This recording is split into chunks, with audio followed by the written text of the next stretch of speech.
अख्तर जी आपके पास। सदन की कार्यवाही समाप्त हो चुकी है, लगातार कवर कर रहे थे आप।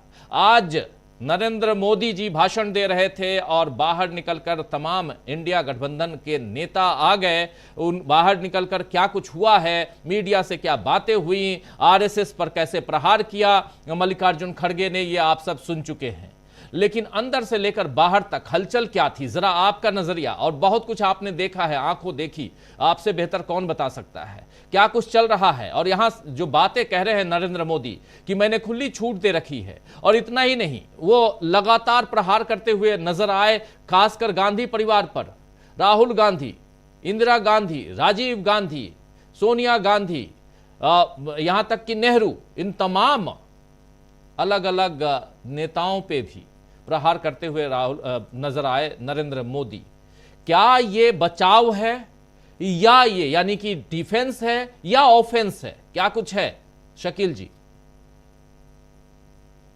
देखिए, हम तीन बातें कहना चाहेंगे जी।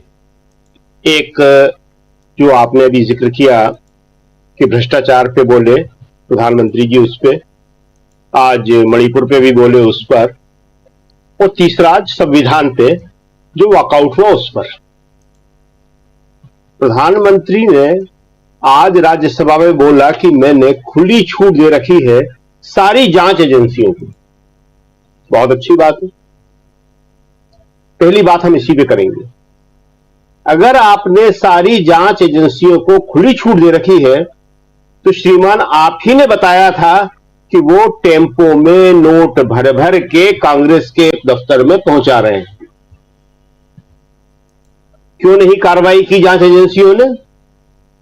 प्रधानमंत्री अगर खुद इनपुट देता है जांच एजेंसियों को इतना बड़ा कि टेम्पो में भर भर के नोट जा रहे हैं, और मैं कह रहा हूं स्वयं भारत का प्रधानमंत्री अंबानी अडानी के क्यों नहीं गए अगर खुली छूट दे रखी है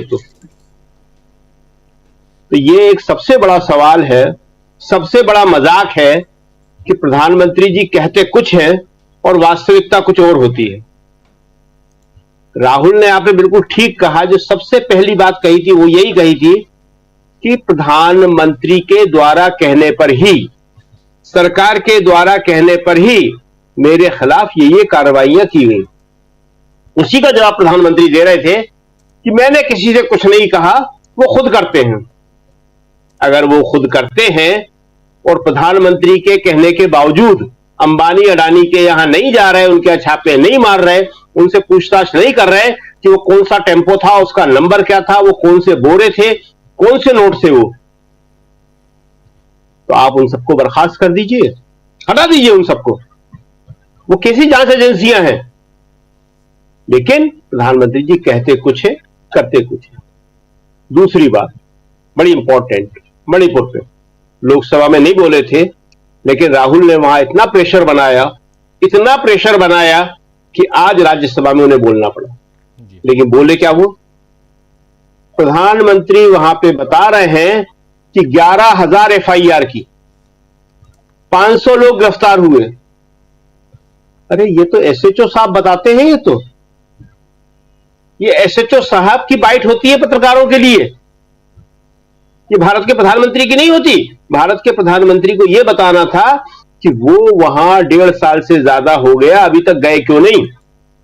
उन्होंने दोनों समुदायों के बीच में सौहार्द उत्पन्न करने के लिए अभी तक क्या क्या किया। जिन महिलाओं के साथ इतना अभद्र, वो जिसके लिए शब्द नहीं है, किसी के पास नहीं है, हमने इतना पढ़ा, इतना हम खुद कोई लिख ही नहीं सकता, उसको शब्द दे ही नहीं सकता, जिस तरह का घिनौना व्यवहार हुआ, उसके बारे में आप क्या कहते हैं? दूसरे राज्यों से आप तुलना कर देते हैं कि मणिपुर में हुआ तो हुआ, राजस्थान में भी हुआ। तो मणिपुर के बारे में आज प्रधानमंत्री कोई संतोषजनक जवाब नहीं दे पाए। यह बताना कि कितनी एफआईआर हुई है, यह प्रधानमंत्री का काम नहीं है। तीसरी बात बहुत इंपॉर्टेंट, बहुत मजेदार, संविधान की बात। संविधान के ऊपर जब प्रधानमंत्री मोदी जी ने बोलना शुरू किया और उन्होंने कहा कि कांग्रेस ढिंढोरा पीटती है, तो जाहिर है कि नेता प्रतिपक्ष खड़गे जी को इसका जवाब देना था उन्हें अपनी स्थिति स्पष्ट करना थी, वो इंटरवीन करना चाहते थे।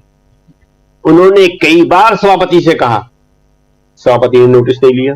उन्होंने खुद प्रधानमंत्री से कहा, और जब कोई सीधा प्रधानमंत्री से कहता है तो प्रधानमंत्री फौरन कहता है कि जी मैं बैठ रहा हूं, आप अपनी बात कहिए। देखिए प्रधानमंत्री जी ने भी जवाब नहीं, मौका नहीं दिया उनको बोलने का। तो पूरा इंडिया गठबंधन जो है उसको मजबूरी में वॉकआउट करना पड़ा, और इसका पूरा दोष जो है वो सत्ता पक्ष और सभापति पे जाता है। लोकसभा में इंटरवीन किया प्रधानमंत्री ने खुद, राहुल बैठ गए। अमित शाह ने किया, राहुल बैठ गए। राजनाथ सिंह ने किया, शिवराज सिंह चौहान ने किया, किरण रिजिजू ने किया, कितने लोगों ने किया, और ये हमेशा होता है। और राज्यसभा में तो एक परंपरा है कि नेता प्रतिपक्ष को हमेशा जवाब देने का मौका मिलता है, हमेशा। जी। अरुण जेटली जब नेता प्रतिपक्ष थे वो खड़े होते थे और मनमोहन सिंह बोलते थे, मनमोहन सिंह खुद बैठ जाते थे, कभी सभापति की जरूरत नहीं पड़ती थी, मनमोहन सिंह खुद बैठ जाते। और अरुण जेटली तो छोड़िए, बीजेपी का कोई दूसरा सांसद भी कुछ कहना चाहता था तो प्रधानमंत्री बैठ जाते थे। ऐसे वाजपेयी जी भी बैठ जाते थे। उससे पहले के प्रधानमंत्री नरसिम्हा राव, इंदिरा गांधी भी। इंदिरा गांधी का तो पता नहीं हमने आपको यहां सुनाया कि नहीं सुनाया। वो तो अगर कोई सवाल नहीं पूछता था, कुछ नहीं करता था, तो एक, आजकल तो बंद हो गया, पहले बहुत होता था लोकसभा राज्यसभा दोनों में, पर्ची, कागज की पर्ची पे लिख के पीलू मोदी के पास पहुंचाती थी जी। कि पीलू मोदी जी पूछ लीजिए, और पीलू मोदी सवाल पूछते थे। तो ये सारी के सारी संसदीय परंपराएं, उनकी गरिमा की रक्षा की जाती थी, और खुद सरकार कभी ये नहीं चाहती थी कि हमें खुला मौका दिया जाए, क्योंकि अगर आप प्रधानमंत्री को खुला मौका दोगे तो हमारे दूसरे मंत्री भी ज्यादा मौके की मांग करेंगे, ये हर प्रधानमंत्री समझता था। बिल्कुल। तो संविधान के ऊपर आज बड़ी मजेदार बात हुई, और जो खड़गे जी ने बताया वो बड़ी इंपॉर्टेंट बात है, जिसके बारे में ये अंबेडकर साहब की बहुत बातें कर रहे हैं बीजेपी वाले, खुद प्रधानमंत्री मायावती जी भी बोल रही हैं। तो आज खड़गे जी ने बताया कि जब प्रारूप समिति का अध्यक्ष डॉक्टर अंबेडकर को बनाया गया तो डॉक्टर अंबेडकर को आश्चर्य हुआ। उन्होंने लिखा इस बात को, कहा भी और लिखा भी, मुझे बहुत आश्चर्य हुआ। उन्होंने कहा डॉक्टर अंबेडकर ने कि मुझसे बहुत काबिल लोग हैं इसमें, आप मुझे अध्यक्ष बना रहे हैं। और उन्होंने कांग्रेस का और नेहरू का धन्यवाद किया। तो ये थी कांग्रेस और ये है कांग्रेस, और वो थे नेहरू, कि डॉक्टर अंबेडकर को वहां पे प्रारूप समिति का अध्यक्ष बनाते हैं। उन डॉक्टर अंबेडकर ने संविधान बनाया। और ये तो आपने बाइट सुनाई दी है खड़गे जी की, कि उन्होंने कहा कि आरएसएस तो हमेशा से विरोध में था इसके। वो तो कहता था कि मनुस्मृति को संविधान बनाना चाहिए, और मनुस्मृति की प्रशंसा दुनिया भर में होती है। भारत में दलित आदिवासी उसके खिलाफ है, बहुत बड़ा वर्ग उसके खिलाफ है, और वो कह रहे हैं कि दुनिया भर में उसकी प्रशंसा होती है। जी।